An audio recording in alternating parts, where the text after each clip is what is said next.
Bonsoir à tous, bienvenue dans votre émission, votre projet pour la Réunion. On va revenir sur et présenter la nuit du handicap prévue donc le samedi 14 juin au gymnase de Saint-Paul sur le front de mer de 14 heures à 21 heures. Bonsoir donc à Thierry Le Seur.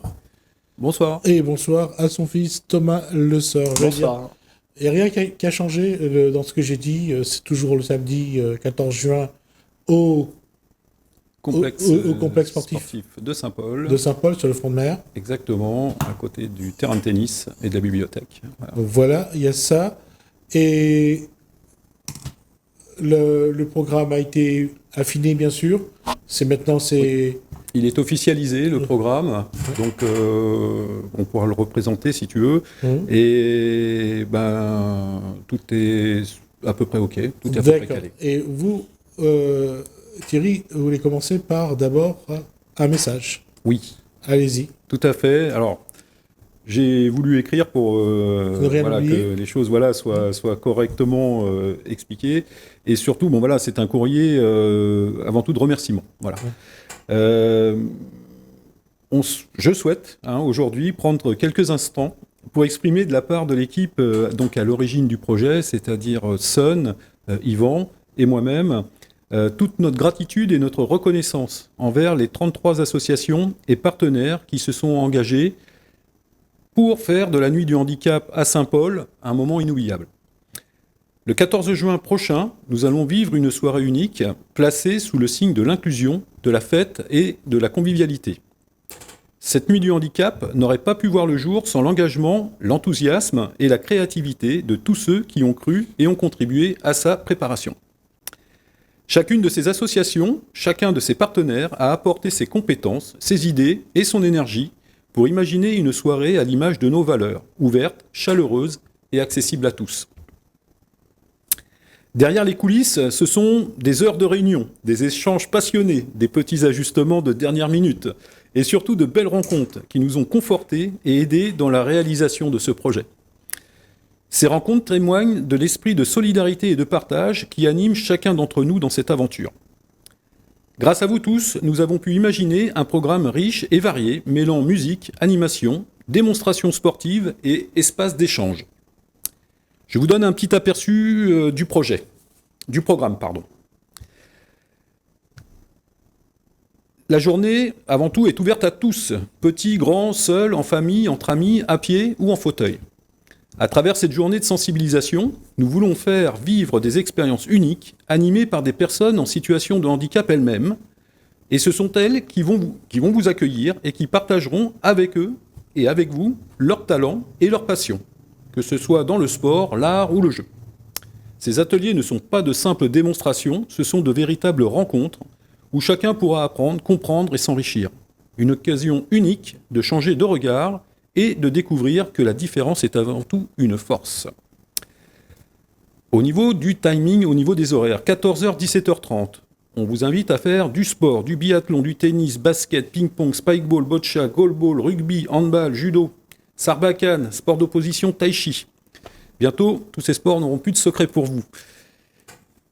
De l'art et des découvertes, initiation au cirque, de la danse hip-hop, de la danse intégrante, des ateliers d'improvisation, des instruments de musique, et des ateliers participatifs, des parcours sensoriels, activités manuelles et jeux de société. Voilà tout ce qu'on va retrouver dans ce créneau. Après 17h30, de 17h30 à 19h, ce sont les restitutions et les spectacles. On va retrouver des ateliers donc, de danse, des matchs d'improvisation amateurs, du cirque, des déambulations et du sabre laser, Gismi.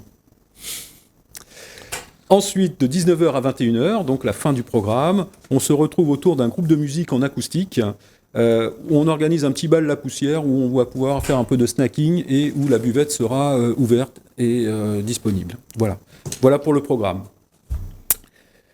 Pour terminer, en fait, au-delà de ces préparatifs techniques et des moyens matériels, c'est une volonté commune qui nous rassemble. Celle de montrer que la différence n'est pas un obstacle, mais une richesse. Que chacun, quelles que soient ses capacités, a un rôle à jouer, une place à prendre. C'est ce message que nous portons ensemble lors de la nuit du handicap. Et c'est grâce à l'investissement de ces 33 associations et partenaires que nous pourrons, le 14 juin, vivre un moment fort et porteur de sens pour notre île.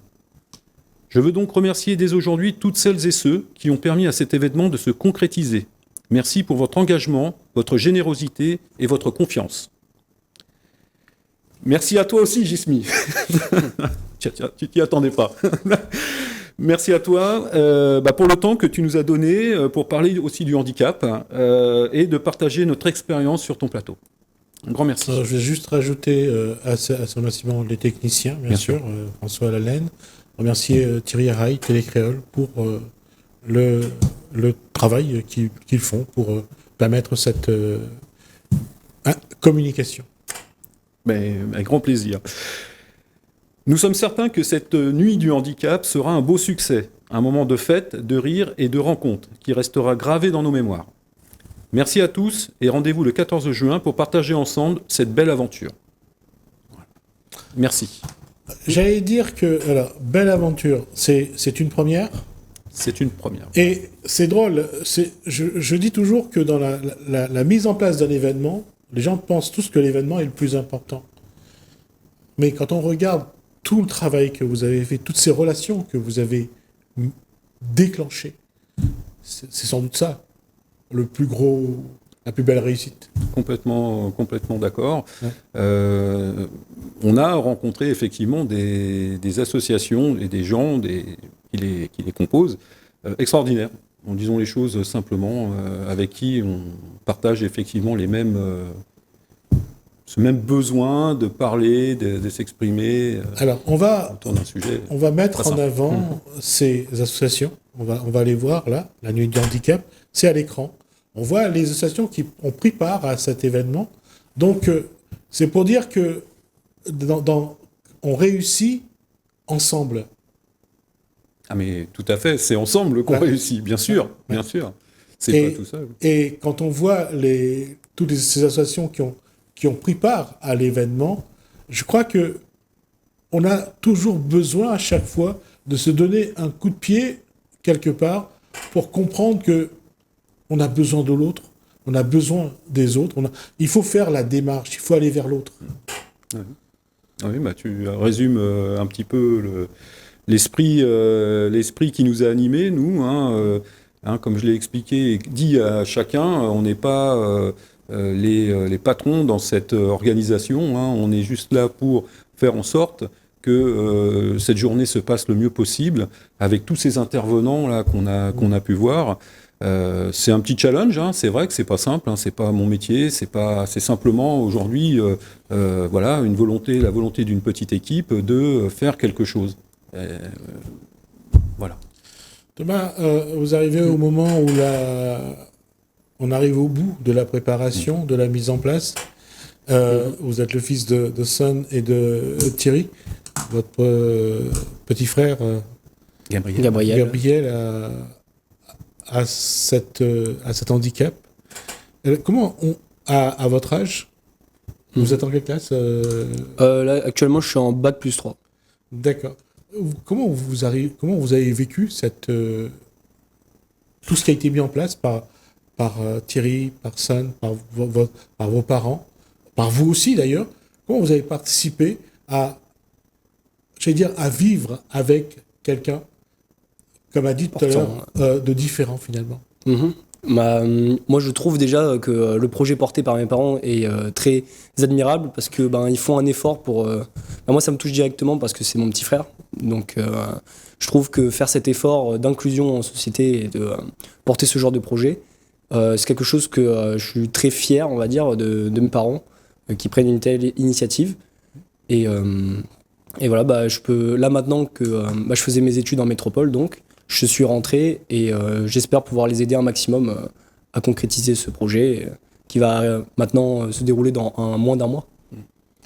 Comment on vit avec le handicap de son petit frère? Comment on participe? Comment on fait des efforts? Comment on se sacrifie parfois? J'ai pas d'exemple avec un petit frère qui ne porte pas d'handicap, mais en tout cas...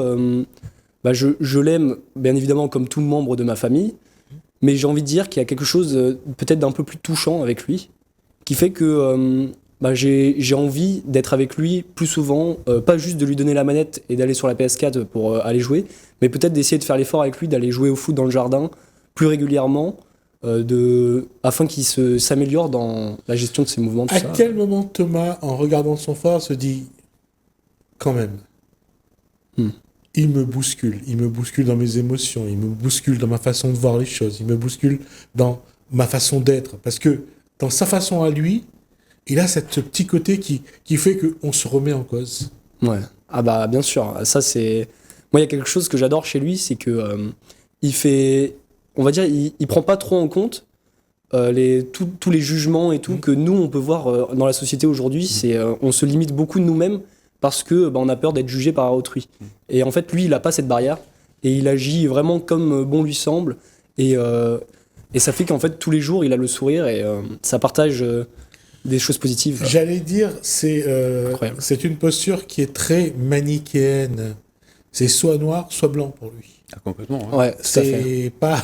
Ah, c'est pas tout. Il sourit pas tout le temps non plus. Il a ses Il petites. y a très peu de zones grises, hein, clairement. Hein. Mais franchement, c'est rare. C'est ça. Hein. C'est ce qui nous bouscule, hein, d'ailleurs, parce que nous, on est toujours dans le compromis. Ouais, on essaye toujours de voir si on peut arrondir les angles, si on peut... Lui, non, c'est tranché. Ouais, c'est ça. Et ça nous bouscule, nous, dans notre façon d'être. Ah oui, oui. Hein, parce que lui, il est... En fait, c'est nous qui sommes différents par rapport à lui.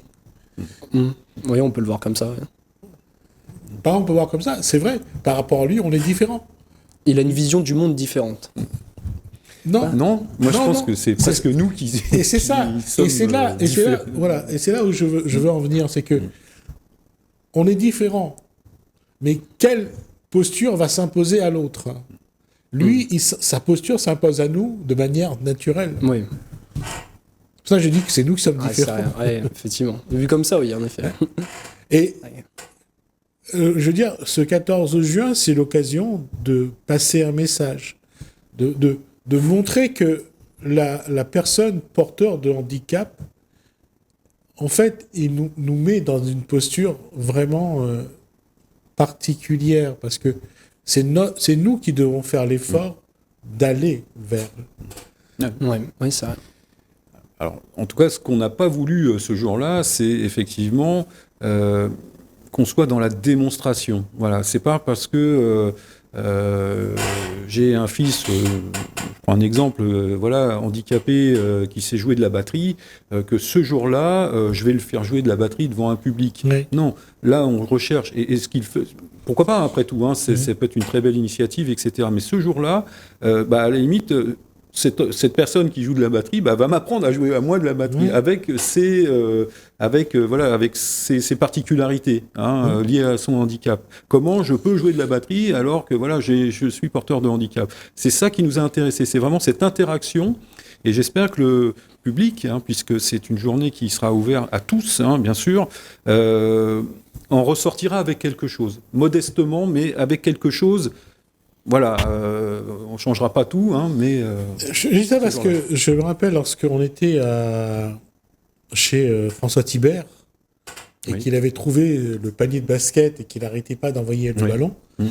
Il envoyait le ballon si à un moment donné ça ne rentrait pas, il essayait, ça ne rentrait pas, il s'approchait devant et il mettait le ballon dans le panier. Pour lui, c'était l'objectif, c'était que le ballon soit dans le panier et il le faisait. Et je trouvais ça magnifique de se dire, qu'importe la façon où je fais, c'est pas grave, du moment que je réussis le panier. Et ça, c'est pour ça que je disais qu'il a un regard qui est son regard à lui. Et même s'il mettait le ballon dans le panier, il me regardait pour que je l'applaudissais, parce qu'il avait réussi le panier. Ça.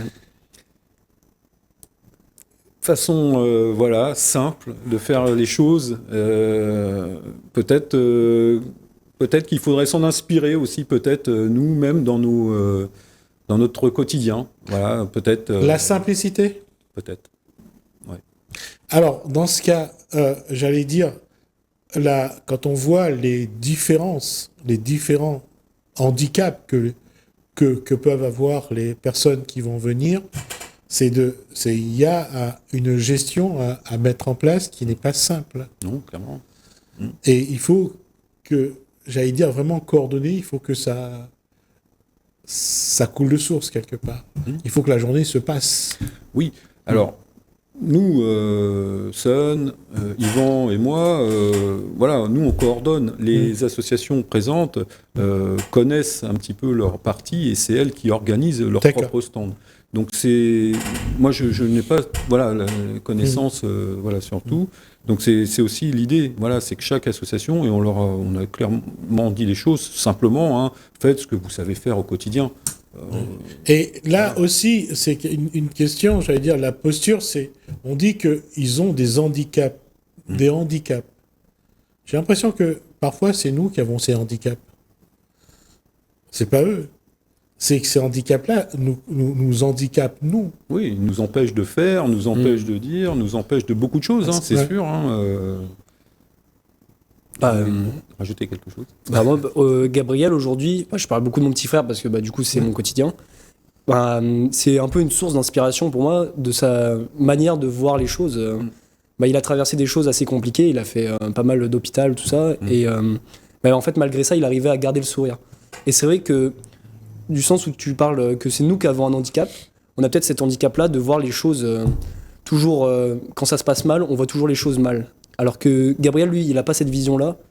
C'est, comme tu disais, c'est soit l'un, soit l'autre. Soit il voit les choses bien, soit il voit les choses mal. Et ça fait que dans ce genre de situation, il ne va pas forcément voir du mal, alors que nous, on pourrait en voir constamment et que ça nous ferait beaucoup de mal, quoi, tout simplement. Et cette posture de ne pas toujours regarder le verre à moitié vide, mais de le voir toujours à moitié plein, c'est quelque chose que nous avons du mal, parce que nous essayons toujours d'anticiper ce qui peut arriver. Et on passe notre temps à vouloir anticiper tout ce qui pourrait nous arriver. Et on passe pas notre temps à vivre, finalement. À lui, il vit le jour, l'instant à l'instant. Il pense pas à la suite. C'est pour ça que je te disais que c'est vraiment quelqu'un qui inspire quelque chose. Une personne porteuse de handicap nous amène à nous rendre compte qu'on a encore plus d'handicap que les autres. Parce qu'on n'arrête pas de se dire on fait attention à ça, on fait attention à ça, on fait attention à tellement de choses qu'on ne fait plus rien, quoi. C'est ça. Non, mais ils peuvent être source d'inspiration, clairement. Ouais. Après, évidemment, au quotidien, on ne peut pas, dans nos vies, vivre au jour le jour. On est obligé d'un petit peu d'anticiper, mais de temps en temps, de pouvoir prendre conscience de ça et de revenir à cette nature de base, j'ai envie de dire presque, oui, il faut... Thierry, en fait, c'est dans notre façon de voir, et je le dis aussi à Thomas, notre façon de voir les choses. On va toujours voir la situation, je dirais, de manière négative, parce qu'on voit toujours les obstacles qu'il y a à passer, les épreuves qu'il y a à vivre. On ne voit pas le plaisir qu'il y a à faire les choses. C'est pour ça que le verre est toujours à moitié vide et non pas à moitié plein. Et lui, Gabriel, il nous montre que le verre est à moitié plein, pas à moitié vide. Oui, clairement. Alors, comment nous, personnes soi-disant valides, on a autant d'handicaps finalement, surtout psychologiques et mentaux? C'est technique, là. C'est technique. Attention, hein. Mais... Et c'est pour ça que je disais que ce genre d'événement montre que quand on met en place ce genre d'événement, on voit les obstacles que passent non pas les personnes porteuses de handicap, mais les personnes soi-disant valides. Combien on a de mal à se rencontrer, combien on a de mal à décider, alors que lui, Gabriel, il arrive, il a été sur le plateau la dernière fois. Il était chez lui. Il était chez lui, et il restait assis quand il voulait, il se levait quand il voulait, il n'y avait pas... Non, il s'est bien tenu en plus, c'était étonnant. Pas trop mis le bazar. Donc, c'est pour ça que je disais que c'est dans le regard, en fait, que nous essayons de comprendre qu'est-ce qui, j'allais dire, est handicapant ou qu'est-ce qui est plutôt résilient.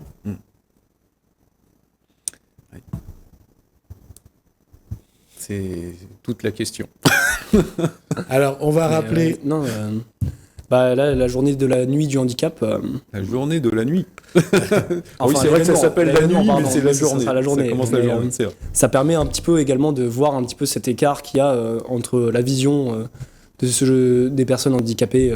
Après là, on parle beaucoup quand même d'handicap mental. Mais il y a également les handicaps physiques. Et, Oui. cet événement englobe la plupart. Mais oui, ça permet quand même de sensibiliser un peu à cette vision-là. De toute façon, Par la rencontre en aussi. matière de handicap, il y a donc mental, physique et sensoriel. Ces 3 handicaps qui C'est sont répertoriés aujourd'hui. Donc ce sera l'occasion de voir tout tout ce monde présent. Donc on va rappeler, puisqu'on arrive à la fin de l'émission, on va rappeler la date. Donc c'est le samedi 14 juin, donc au complexe sportif de Saint-Paul, 213 rue Marius et Harry Leblond, donc sympa. D'accord, donc début de l'après-midi à 14h. 14h, voilà, des activités dès 14h, et donc des spectacles à partir de 18h, et donc une fermeture à 21h. Voilà, prévu. D'accord. Merci Thierry Le Seur, merci beaucoup. Thomas Le Seur, merci à à vous de vous. nous avoir suivis. Merci Lalanne, merci François, je vous dis à bientôt.